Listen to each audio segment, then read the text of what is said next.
let's begin with prayer.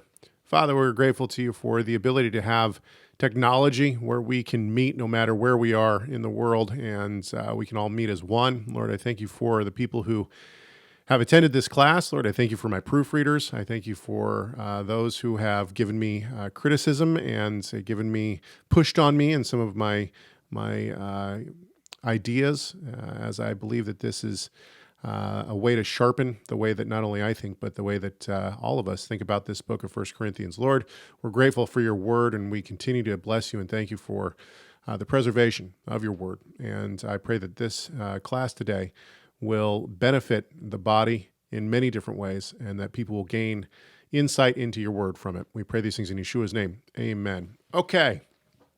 So I said when we first started out that we were going to be doing introduction for 3 to 4 weeks. This will be the third week, and once again, we're in introduction. My hope is to finish the introduction today, so next week we will jump into text.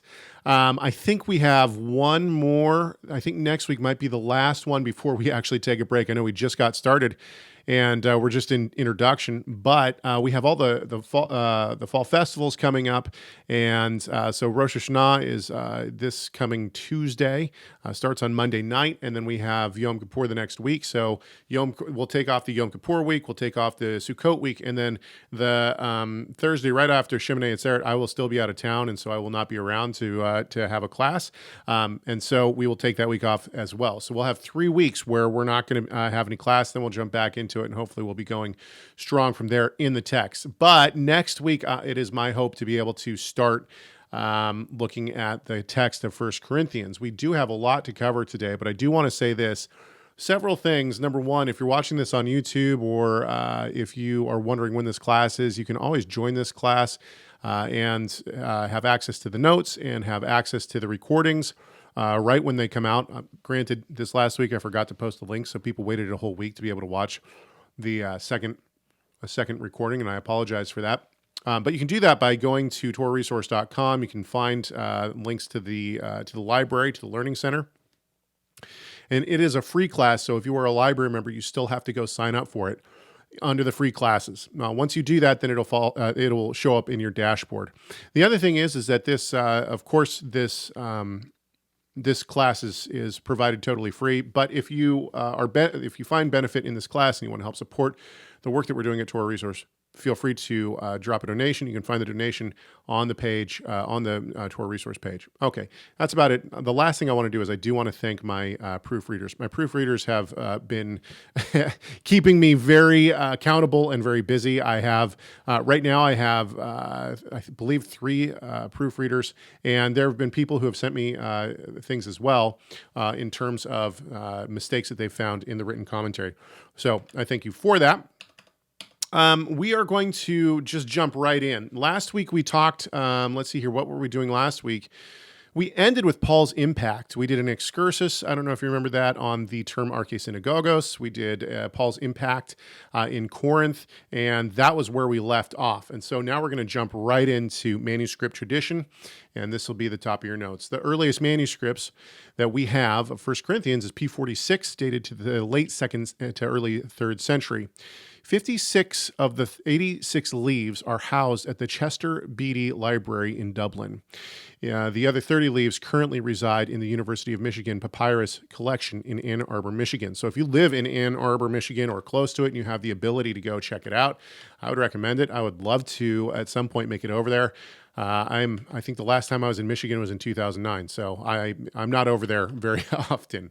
The manuscript itself is fragmentary, but does have a good amount of text. Another manuscript of 1 Corinthians is P15, dating to the 3rd century. This manuscript represents portions of 1 Corinthians 7 and the first 4 verses of chapter 8. Once we get to the 4th century, 1 Corinthians is found in full in Codex Sinaiticus, Vaticanus, and Alexandrinus. So obviously we have a lot of early witness, as it were, to 1 Corinthians. The text tradition of the letter, along with its grammar and style, support the original language clearly being in Greek.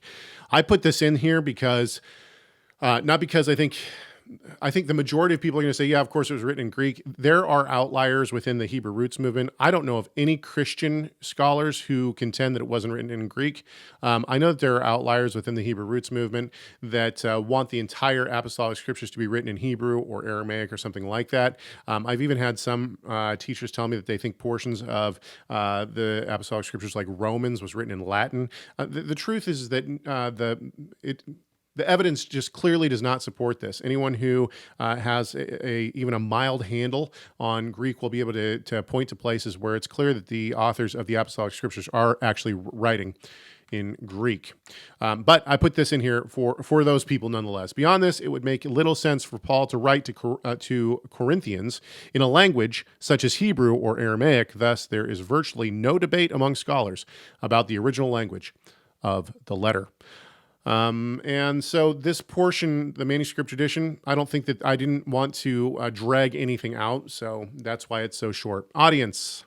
It is clear from the letter and the historical context given in Acts 18 that the Corinthian community was a mixture of both Jews and Gentiles. Yet the question that remains is how much of Paul's audience was Gentile. Witherington, that is Ben Witherington III, contends the majority of the audience was Gentile, and his argument is strong. Quote, that the majority of Paul's audience was Gentile is confirmed by such texts as 6:10 through 11, 8:7, and 12:2. His audience can be addressed mainly as those who have formerly been idolaters. 8:1 through 10:22 implies the same thing. For only Gentiles would likely want to go to temple feasts. Furthermore, Jews were prohibited from going to secular courts. And we see this in 6:1, like he talks about secular courts in 6:1 through 11. And the right to patronize prostitutes would hardly be argued for by Jews. It could be argued, maybe by some, that the diaspora Jews had fallen victim to the culture around them. But even then, I don't think that the evidence points to that. Going on, there is little doubt that Paul is attempting to combat the Gentile culture, and the Gentiles are probably the majority of his audience. However, because of some of the arguments that we see within the letter, I find it difficult to believe that Jewish believers who were once archesynagogos of the local Jewish synagogue would allow sexual immorality that is discussed by Paul. And this is going to become, I think, a little bit more clear in just a few minutes. So while I agree with Witherington that the audience at Corinth is predominantly Gentile, I also believe the community may have been meeting in multiple locations and saw themselves as different groups, or what we might think of as denominations today of the ekklesia. And ekklesia, if you don't know, is just the word assembly in the Greek. And we're going to talk, you're going to get used to this word. If you're not used to the word ekklesia by now, get used to it. I use it a lot, and we will use it more and more and more.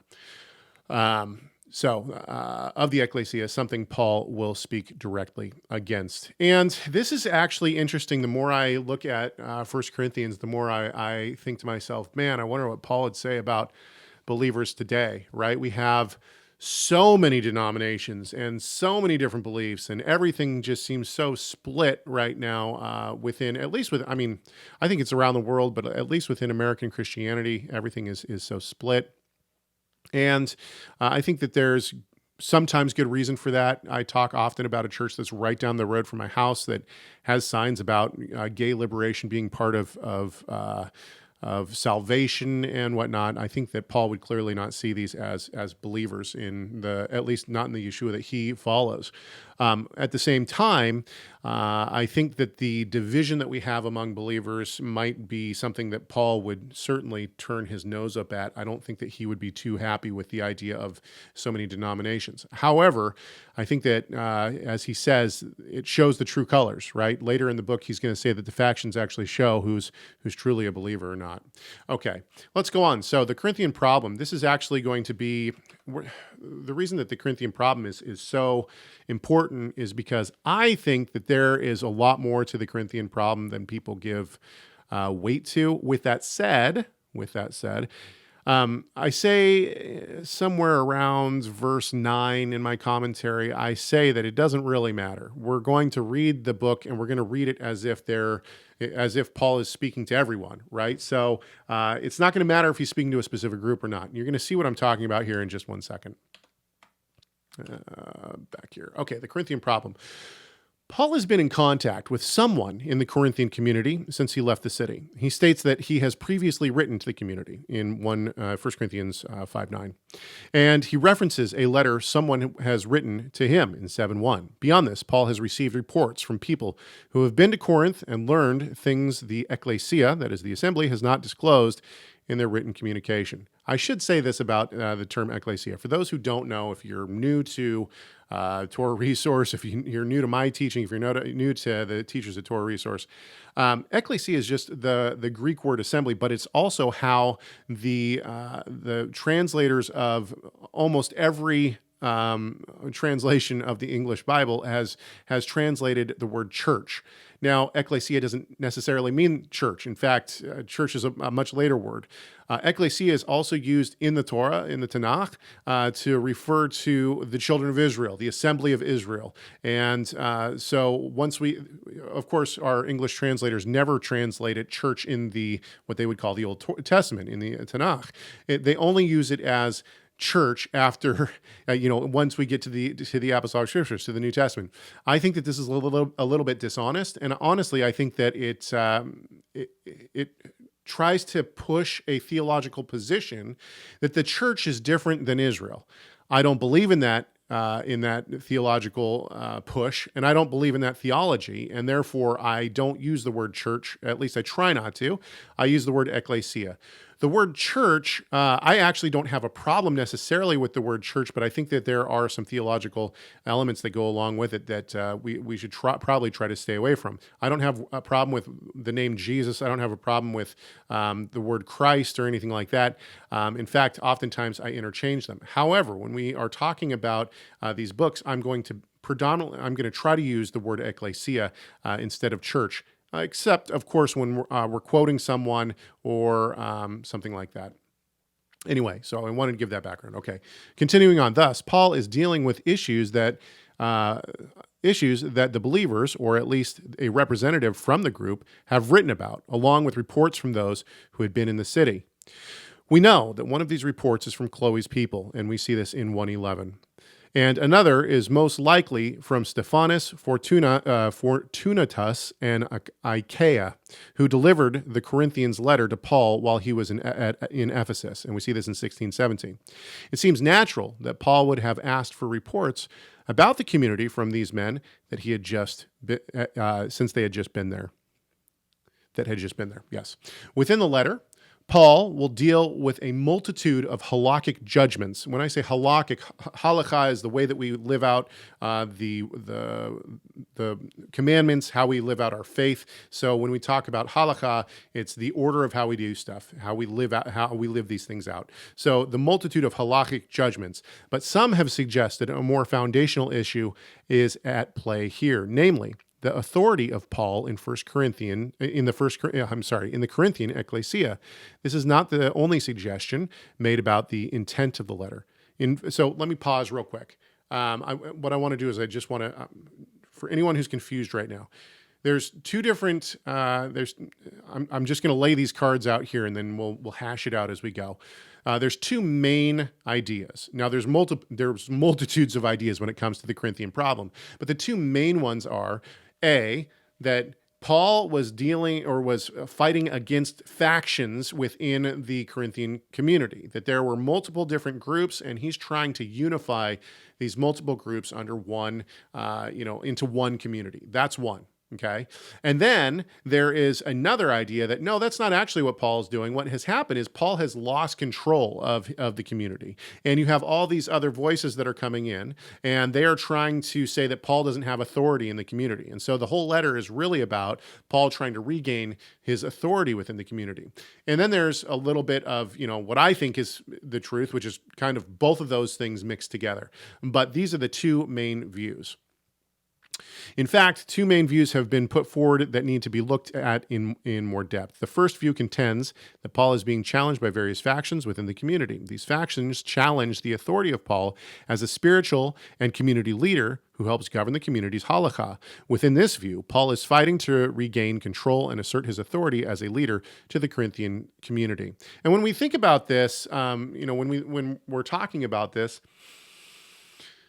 I think, I mean, maybe this is the wrong idea to have, but I think that if you had a leader or a rabbi or whatever it is in charge of a community in the first century, then this leader, much like today, right? What happens with the rabbis within Jewish communities today? If you have a question about halakha, yes, you can go to things like the Jews, the non-believing Jews will go to places like the Talmud or the Mishnah or whatever. Maybe they'll go to a modern rabbinical text. But ultimately, what's the saying? Ask your local rabbi. In other words, if there's a question on halakha, you go and you ask your local rabbi. I think that this is a bit the same of what we're going to see in 1 Corinthians. Paul is going to continually go back and assert his authority in terms of this is how we're going to view this halakhic challenge, and I'm going to rule on this. So he's trying to regain this kind of authority within the community. The second view contends that Paul is attempting to unify a community that has split into various theological groups. But Paul's main focus is not so much about his own authority as it is about unifying a splintered group.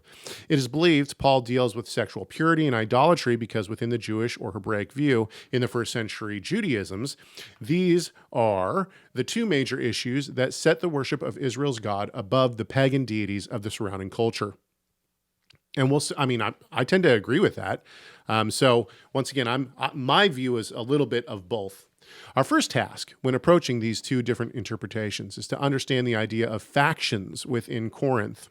One of the debates that continues to this day is whether the Corinthian ekklesia was a group that started as one but had broken up into multiple home groups within the city, or if it was a single group that had formed factions within it. In other words, right, do we have like one group on this side of the city meeting in this house, another one over here in this house, maybe one over here in this house? Or do we have everybody meeting in one group, but it's like cliques, right? These people over here, we're all going to sit together and we all agree on X, Y, Z. We're all going to sit over here. We see this within communities today, right? When I was pastoring community, we had people who didn't believe that Yeshua was God, that he wasn't Yod-Heh-Vav-Heh on earth.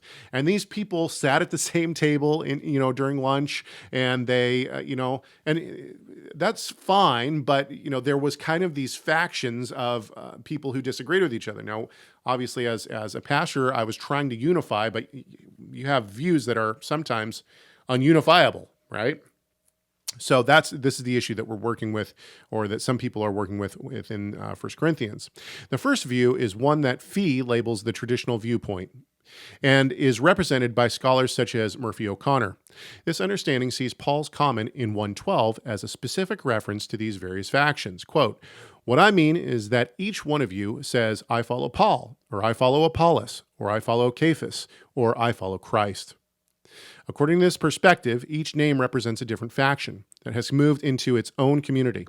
Paul writes his second letter, that is 1 Corinthians, right? Because we know that he's already written a letter to the Corinthian community. So 1 Corinthians is actually his second letter to the Corinthian community. So Paul writes his second letter, that is 1 Corinthians, in an attempt to address the various theological halakhic perspectives that separate the groups.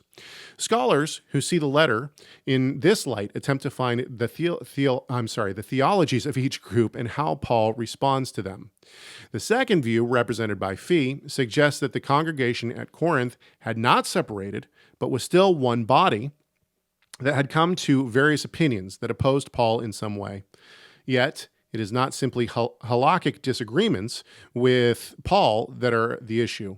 These factions are opposing Paul's authority in general and attempting to take control of the community. Thus, Paul is seeking to regain control and assert his spiritual authority over the group. Okay, before we go into community or communities, let's stop. Are there any questions? I don't see any hands raised. I don't see any comments in the chat, but I will stop nonetheless and see if anybody has a question.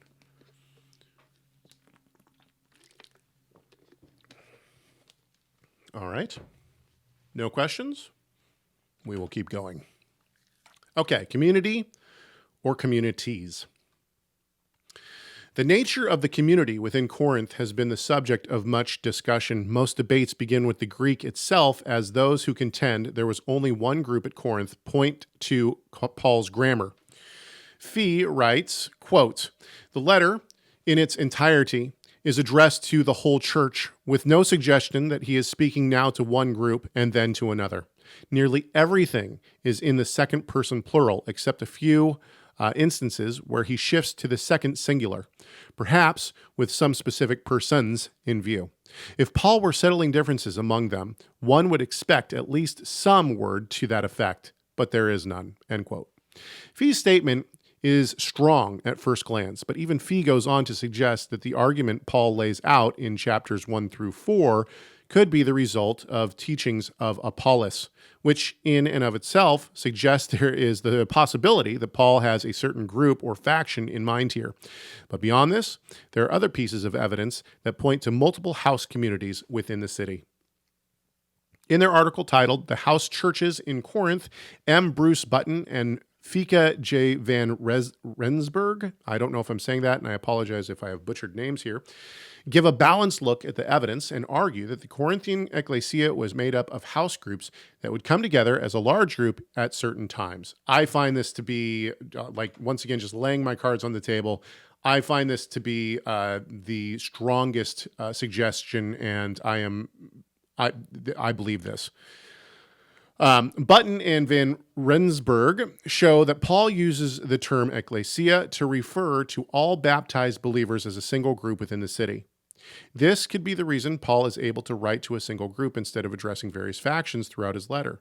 Yet certain statements by Paul suggest that the community did not always meet together, but regularly met as individual house groups that would come together on certain occasions. For instance, Paul references the, quote, whole assembly in 1 Corinthians 14:23 when he states, quote, "Therefore, the whole assembly comes together and all speak in tongues, and outsiders or believers enter. Will they not say that you are out of your minds?"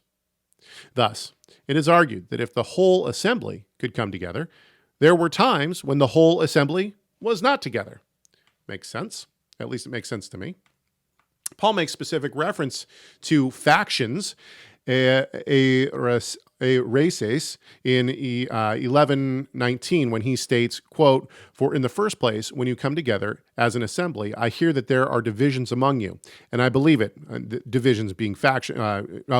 Divisions among you, and I believe it in part, for there must be factions among you in order that those who are genuine among you may be recognized.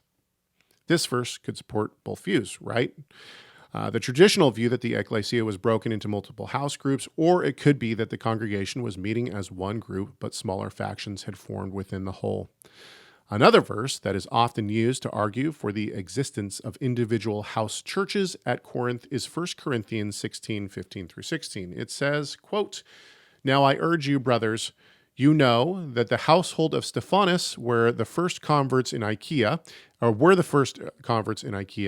and that they have devoted themselves to the service of the saints. Be subject to such as these, and to every fellow worker and laborer." The term household of Stephanas is seen as a faction, and Stephanas is seen as a leader because he is a patron who had the money and space to host a gathering in his home.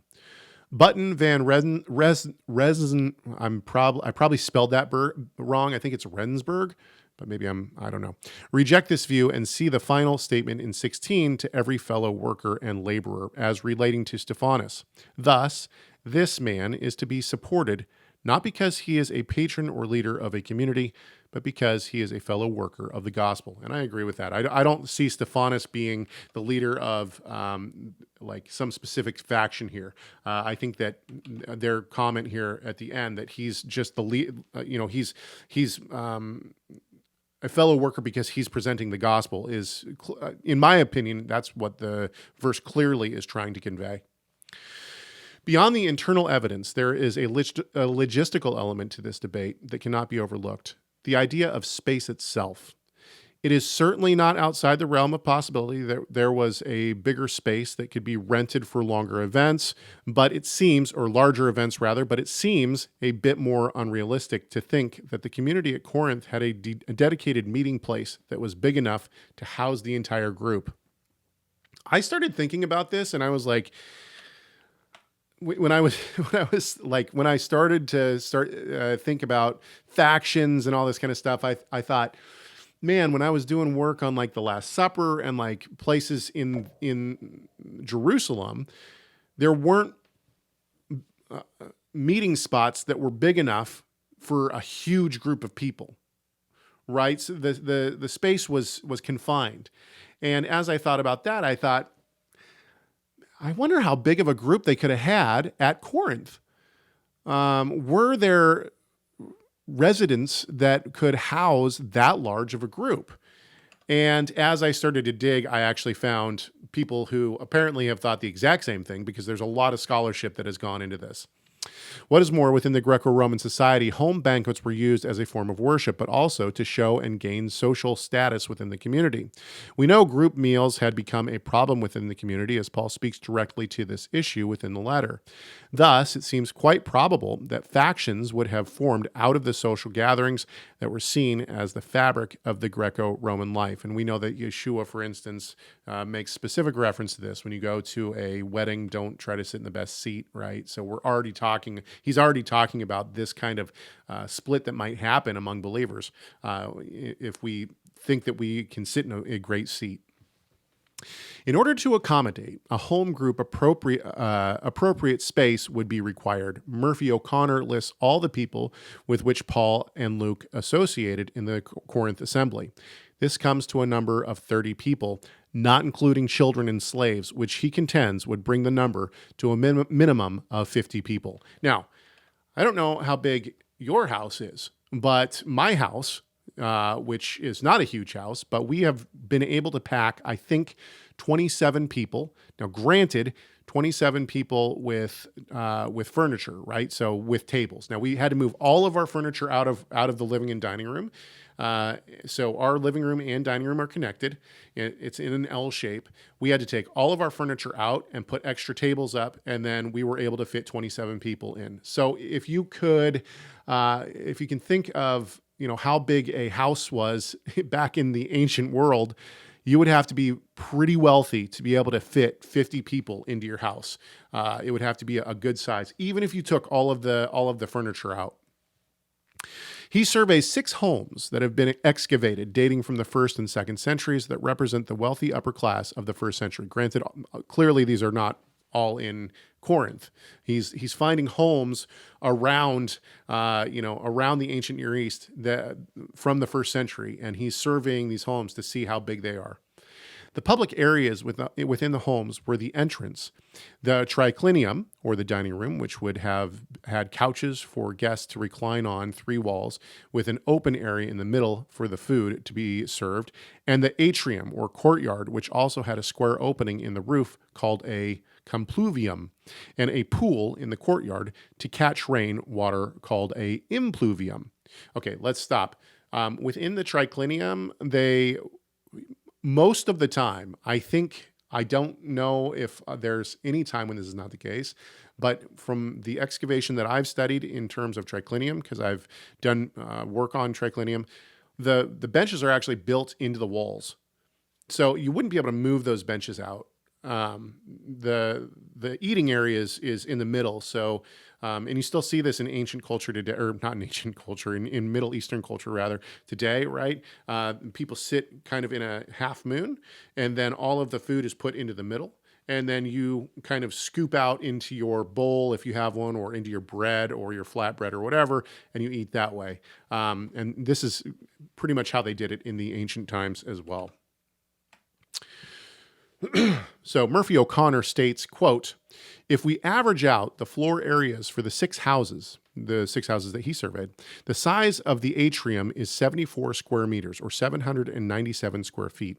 And that of the triclinium is 37 square meters, or 398 square feet. Not all this area, however, was usable. The effective space in the triclinium was limited by the couches around the walls. The rooms surveyed would not have accommodated more than 9 diners, usually, and that's the usual number given by Smith, who reclined as they ate.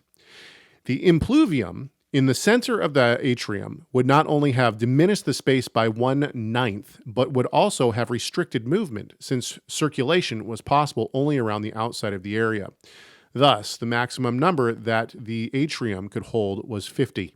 But this assumes that there were no decorative urns or anything of that nature to take up space, and that everyone stayed in one place. The true figure would probably be between 30 and 40. Button and von Rensburg have an even lower number, suggesting that each home group was made up of 5 to 20 people. And this is probably actually more realistic. I think that the idea of packing 50 people into a space, or even 30 people into space, and right, this might be why the guy falls out the window, right, when Paul is speaking. They're trying to pack people in. There's no air. There's no, it's hot. There's no airflow. And who is it? Eutychus falls out of the window, right? So this might be exactly why, is because they're trying to pack too many people in. One of the reasons I believe there were individual house groups is because of the archesynagogos. We have already seen how this position is used within Luke's writings, and according to Acts 18, both Crispus, verse 8, and Sosthenes, in verse 17, held the title of ruler of the synagogue, which is archesynagogos. And it is reasonable to assume both these men were believers in Yeshua, right? I mean, I don't think that it ever specifically says in verse 17 that Sosthenes is a believer. However, if you were in the last class or saw the last class's recording, I certainly believe that the Sosthenes that is mentioned, who's beaten, from the synagogue, becomes a believer or is a believer, and then he becomes the one that Paul is with in Corinth. I believe that Sosthenes acts as his scribe for 1 Corinthians. That's my personal belief. I can't prove it, but that's what I believe. And I think that is the majority belief among scholars as well. So Crispus and Sosthenes, I mean, we can't say definitively they were believers, but it sure seems like, of course, they were. And I think all the evidence points to it. If both Crispus and Sosthenes were esteemed men within the community, and it had come from a Jewish understanding and background in the synagogue at Corinth, wouldn't we expect them to oppose the immoral actions that certain believers were taking part in? It seems much more likely that the immoral actions that were taking place were being done in other believing groups where Crispus and Sosthenes were not there weekly. I don't think I need to hash that out anymore, but basically what I'm saying is it would be a lot easier if you have a community, everybody's coming together, you have somebody sleeping with his father's wife. You think that you would have enough people say, whoa, you can't do that. That's not right. But if I have a group of people on this side of the city, and on the other side of the city, there's another group that claims to be believers, and they are of a different, they believe something different. They're another denomination, and they have somebody who's doing that. Okay, they're the Meshugana over there. I don't have to worry about them. I think it would be a lot easier or those people to say, hey, look, you can't govern me. I have my own community over here. Okay. I find the evidence most strongly suggests the congregation began in a single home, but as it grew and people started to disagree on halakha and theological perspectives, the groups started to meet in various homes, coming together for special occasions. What this looks like is difficult to know. Perhaps the group rented a larger hall or met outside when the special occasions took place. Maybe there was a large home that could be utilized if necessary, but was not comfortable on a regular basis. Nonetheless, the existence of home groups that would come together as one body at certain times seems to be where the evidence points. At least in my opinion, it does. And I should be very clear that this is hotly debated, and there are very good scholars that would disagree with me on this. And they're much better. They're scholars. I wouldn't even consider myself a scholar, so it's just my personal opinion. Yet individual groups versus factions that have risen within the congregation is of little consequence. The main point is that Paul's authority as the spiritual leader and one who has the right to govern the halakhic rulings of the community are being challenged. Okay, I'm going to stop once again and ask if there is any questions. I will wait for raised hands or comments. You can unmute, whatever you want. And if there's none, that's fine. We will move on. Is everyone with me? Has everyone understood what I've said? Have I made it clear? Good. Paul says yes. Robert and Belinda say yes. Michelle says yes. Okay, good. Let's keep moving then. Oh, and Tony and Tina Robinson say yes. If Tony and Tina Robinson say yes, then I must be doing good because, yeah, they're Tony. I love you, brother. I'm excited. Some of the work that Tony and I have been doing, we're getting ready to do some stuff. So I'm excited. And we just found out, for those, I'm way off track here, but we just found out that Tony is going to be one of our speakers at the Torah Resource Academic Conference on December 7th. So that's going to be awesome. And come check it out. Drew Johnson, keynote speaker. Tony Robinson is going to be speaking. We got a lot. It's going to be good. So if you're listening to this right now, go sign up. It's going to be awesome. Okay. We are actually, I can't tell you, somebody before we started said that I don't have page numbers. I apologize. We're at the section that says individual groups. As already noted, the existence of 4 groups are derived from 1 Corinthians 1:12, which states, what I mean is that each one of you says, I follow Paul, or I follow Apollos, or I follow Cephas, or I follow Christ.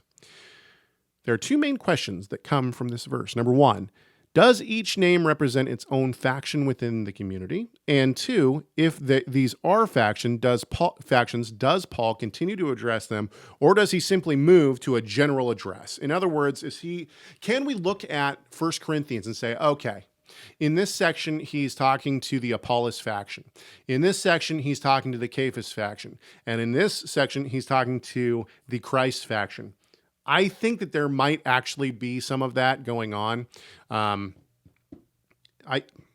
mean, I'll give you my thought. I haven't been able to say that I really have nailed this down in my own mind. I think that the scholars will agree that the first part, if that is the case, if Paul is talking to factions, okay, then the Apollos faction is going to be the first 4 chapters. When he's talking about wisdom and Sophia and Logos, right? These are terms that Philo uses. Philo is from Alexandria. Apollos comes from Alexandria, so people reason that, okay, he was kind of brought up in this Platonic philosophical Judaism. When he gets to Corinth, he's teaching this kind of thing. Actually, before that in Ephesus, we see that Priscilla and Aquila, they go and they say, okay, you've got the gospel pretty much right, but come on, let's talk about this. And they correct him on something. What are they correcting him on? We don't know. But scholars contend that it's possible that while he's kind of teaching this esoteric logos, Sophia philosophy and trying to mix that form of Judaism with the gospel. Okay, so that would be the one that we could pick out for sure. But then scholars say, well, we lose it from there. I would suggest that some of the if we see factions, and we're trying to pick them out, I would suggest that the idea of halakhic ruling on certain issues, like eating at a table, eating things that were once offered to idols, but you weren't part of that ceremony, maybe eating things from the meat market, getting married or getting betrothed. These things are more halakhic things. Those would be things that I would think would be maybe he's clarifying ideas that might align with or even go against more of a Jerusalem view. And this would be seen as a Cephas view. And then the Christ view would be much more of a spiritual view. In other words, we're not worried about these earthly teachers. We're getting our halakha directly from Christ, and it's a spiritual thing. And so maybe this is where we get more of the spiritual, the spiritual gifts at the end, towards the end. He talks about when you speak in tongues and prophecy and these kind of things. And so that's where I would see more that Christ view. Can I prove that? Absolutely not. Do I believe that? I'm not sure yet. But it's just one of the things that I've kind of bounced around in my head. Mary, you have a question. Go for it. Yes, I can.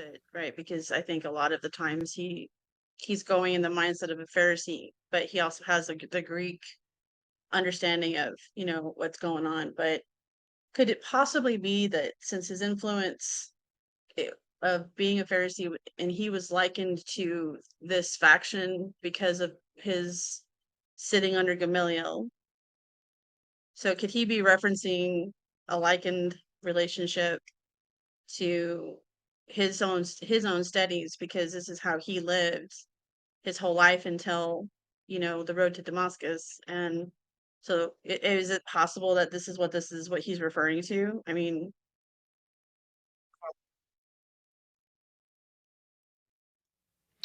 So I think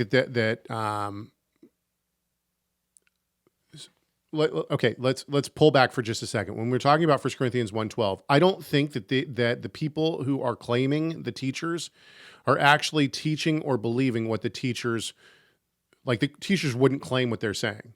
In other words, Paul seems to be um, very favorable towards Apollos, right? He talks about Apollos later in the book, and it seems like him and Apollos are not only friends, but they're going to teach together, right? So when they're together, it's like him and Apollos are good. I think that him and Cephas, him and Peter, although there might be some disagreements, which we see, like there's some tension in Galatians 2, right? And Paul has to reprimand Peter, which is, I mean, keep in mind, Peter's a guy who walked with Yeshua, right? I mean, he was one of them. So Peter coming and like reprimanding, or I mean, Paul coming and reprimanding Peter is kind of a big deal. That's not a small thing. So, but it seems like I don't think that Paul actually had anything against Peter, and I don't think that Peter would actually like come to Corinth and be like, "Oh yeah, like this group, I see like they're teaching what I teach." I think that what you have is like people essentially saying, "Well, we believe this, and we think that Peter would agree with this." Now, where are they getting that from? Keep in mind, I mean, obviously, there's no internet, there's no, you know, the written communication are letters that take forever to get places. And so you have these people who are coming into communities and they're saying, well, did you know that Peter has taught this? Or we get our authority from Jerusalem. And that means something to people. And so, well, who's in Jerusalem? And well, Peter, he's the head of this group in Jerusalem. Oh, okay. So we're believing what Peter believes. Cool. But when it comes to Paul, I think that Paul is still a Pharisee, and I think that he still relates very much to his upbringing that he had in Jerusalem, and so he is going to be teaching more of the Pharisaic tradition. With that said, we have to remember, once again, back to the thing that I'm going to say pretty much every single class. You guys are going to get very tired of it, I'm sure. We have to remember that Paul has had this radical shift, and now he thinks that Gentiles are covenant members without going through some kind of a formal ritual of conversion. So, with that said, I think that is also this shift is affecting his halakhic understanding, right? And the fact that he's out in the diaspora so much is also, I think, affecting some of what he believes. Because remember that the Jews are going to say you can't sit down and eat with Gentiles. Paul is eating with Gentiles all the time. As you know, he doesn't care. And so where is all this meat coming from? I mean, this is one of the things that we're really going to get into when we look at the meat markets and whatnot. The meat comes into the meat market from either the temples, the pagan temples, or from the symposiums, which are pagan rituals. That's how the meat markets got meat. If you wanted to go to the meat market, it's almost guaranteed you were buying meat that was somehow offered to a pagan god. And so, it's the same question that we get asked today. If I'm going to get lamb and eat lamb on Passover, which, by the way, the Jews would say you shouldn't do, if I'm going to do that and it's halal, are these guys saying incantation or praying over meat to Allah? And the answer is yeah, probably. So does that mean that we shouldn't eat it? And I think Paul's answer is no, it doesn't matter. That doesn't matter at all, because what's Allah? What are these false gods? As long as you're not participating in the pagan worship yourself. And so I think that this is a much different view than what his Pharisaic upbringing would say. And so Paul is even, I think, tweaking his own Pharisaic understanding that he was raised with. Does that make sense? Am I answering your question?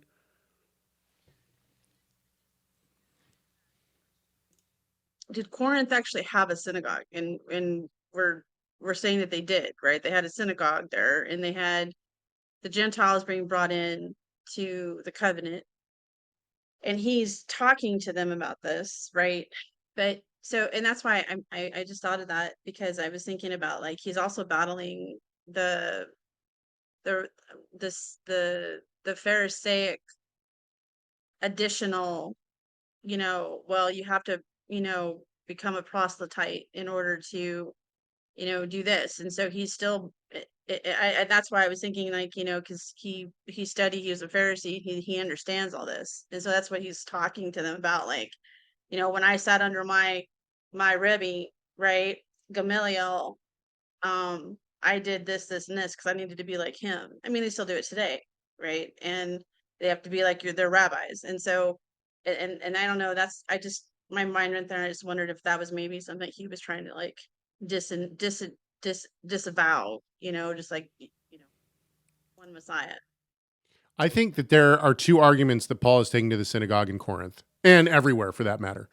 I think that his message is Yeshua is the Messiah and the Gentiles are included.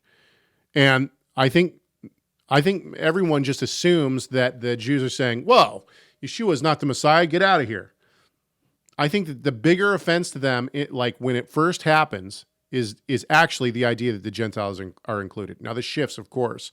The Jews start to understand that the Christians are believing in a deified Mashiach, right? That the Messiah is in fact Yod He Vav He in the flesh. This becomes more offensive than the Gentiles are included. But even today, I've told the story so many times, and I won't get into it too much. But when I've debated, I've offered for rabbis to come to my house and eat with me. They won't eat with me because they see me as a Gentile and they see me as an idolater. Even to this day. Now, obviously, today doesn't speak to the first century, but not much has changed.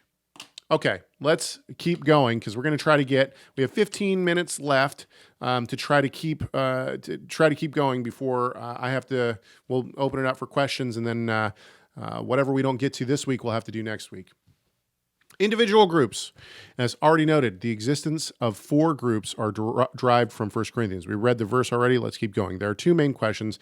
I already read the questions. It seems clear that the groups mentioned in 1:12 are not sanctioned by those whom they claim as teachers. There's no evidence that Apollos established his own group or Peter sanctioned an opposing community within the city. Rather, these groups had aligned themselves with these figures because they claimed a position or a practice that they believed was held or represented by these teachers. David Garland contends that these factions were started by the owners of the homes where each group congregated.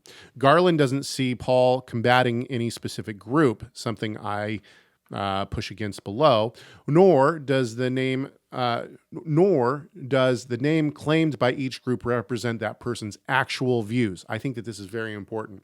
It simply means the leaders of the factions have claimed a position they believe is represented by the leader they claimed. Quote, the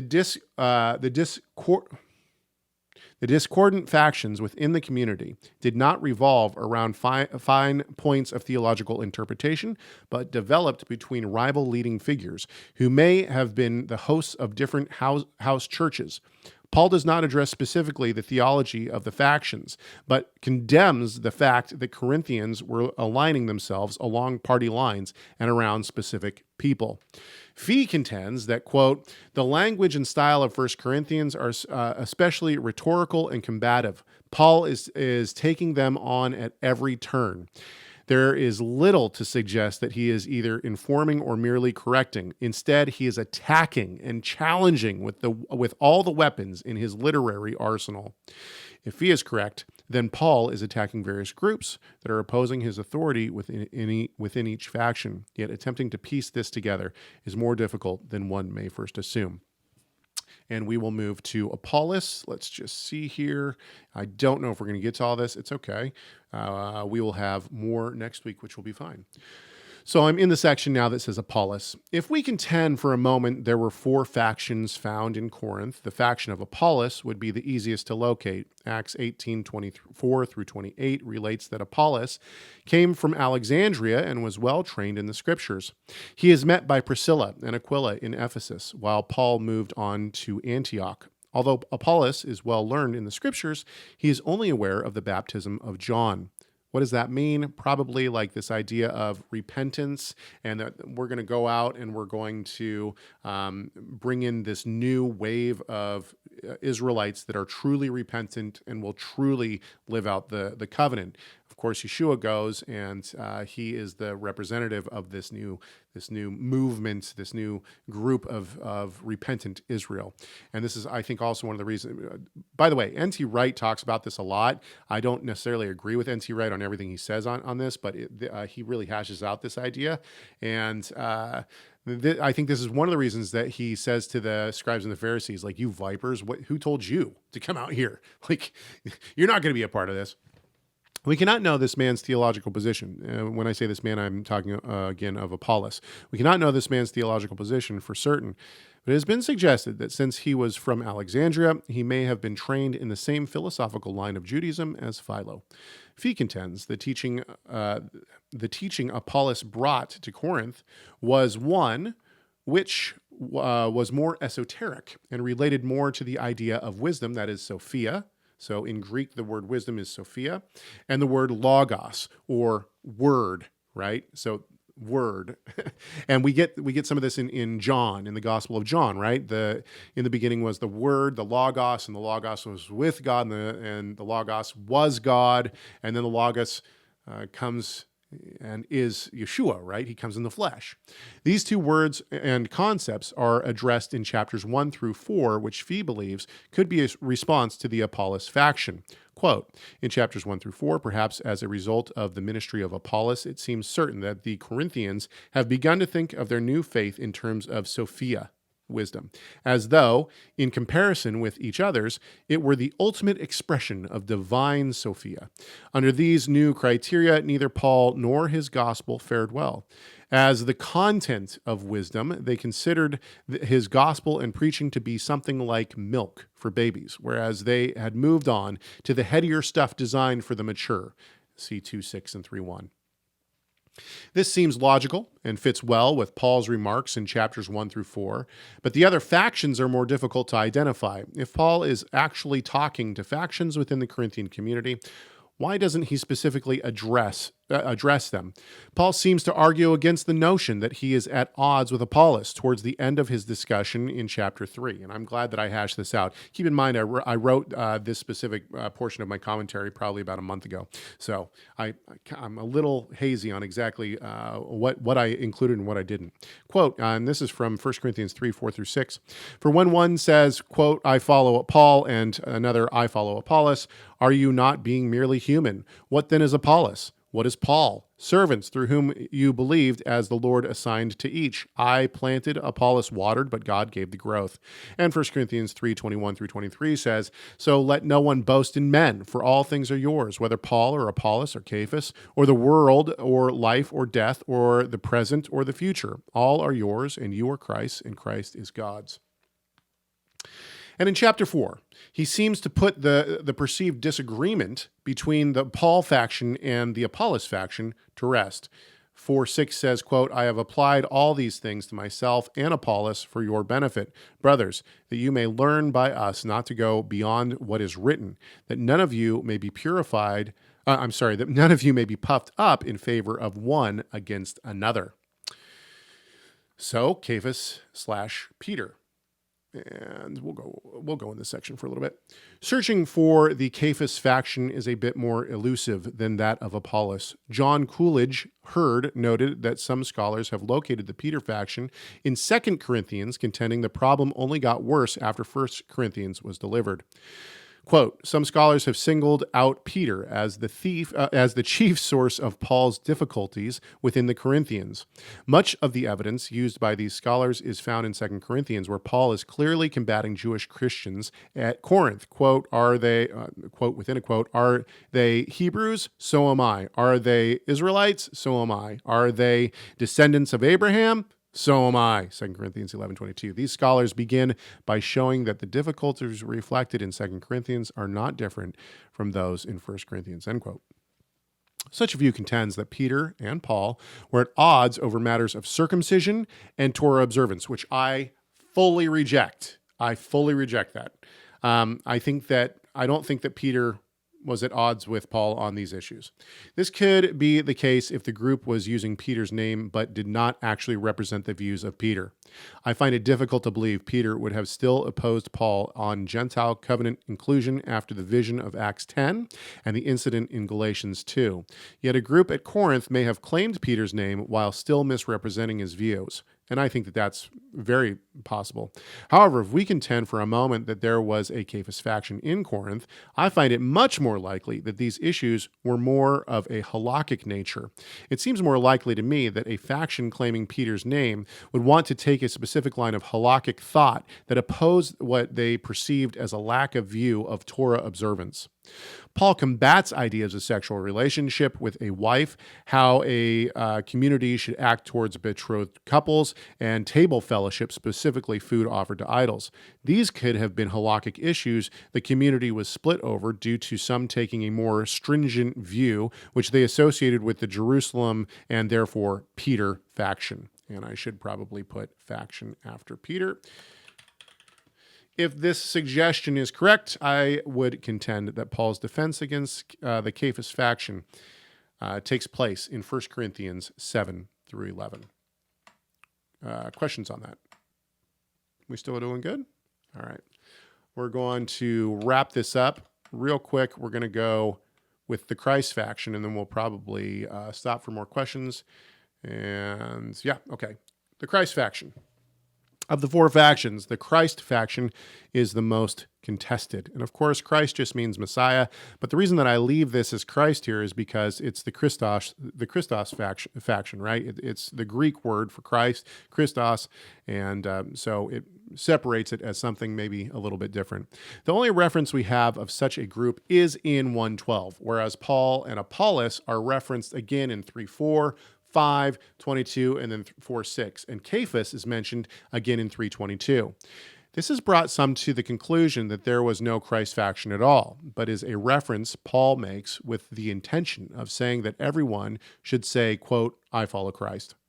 Hurd points to 4 comments by Paul that would support such a view. Is Christ divided? Was Paul crucified for you? Were you baptized in the name of Paul? And I am thankful that I baptized none of you except Crispus and Gaius, lest anyone should say that they were baptized in my name. 1:14 through 15. Hurd contends that these questions simply further and this is a quote, these questions simply further the claims of the supposed Christ party, end quote. Hurd's points are strong, and it does seem that Paul argues for the idea that we are all it should be followers of the Messiah, followers of the Messiah. Yet, there are others who contend the Christ party may have been a more spiritual view of theology and halakha. Quote, people have tried 2 ways to draw a picture of the Christ faction, partly by stamping its members as extreme Judaizers, and partly by regarding them as Christians who professed direct revelations by Christ and put them above Paul and his apostolic authority. In both cases, we learn more about them in 2 Corinthians 10, verses 7 and 10 and following, verses 10 and following. This actually, I don't know, I think that this might have some merit, simply because to me, the idea of like, we're from Christ and I think we see this today. I don't need any teachers. I don't need to, I don't need anything. I get it all directly. I get a word from Christ. I get a word from God. It's all spiritual. So that kind of resonates with me, and maybe I'm wrong in that, but that resonates with me because it's like, oh, Okay, you're going off the rails, right? Whatever you want in your head, you can have the Spirit tell you. And maybe this is exactly what's going on in Corinth. The only thing is that they seem to have spiritual gifts that are manifesting within the community. And so it could be that this is they're trying to prove even more like, hey, we have these spiritual gifts and these people don't. I don't know. Okay, let's finish out this section. If we accept for a moment that there was a Christ faction in Corinth, it seems the idea of a highly spiritualized group may be what Paul is refuting in chapters 12 through 15. Thus, if the idea of 4 factions in Corinth is correct, then we may look at the book with this structure. And I have put Apollos chapters 1 through 4, wisdom and the Logos, Cephas chapters 7 through 11, halakhic rulings, and Christ chapters 12 through 15, spiritual gifts and practices. Now, would I fall on my sword for that? Absolutely not. In fact, I don't even know if I'm fully convinced. I don't know if I've fully convinced myself at this point that this is what's going on in the book, but it is certainly interesting. And I do think that there certainly were multiple groups in Corinth that are coming together at certain times. Okay.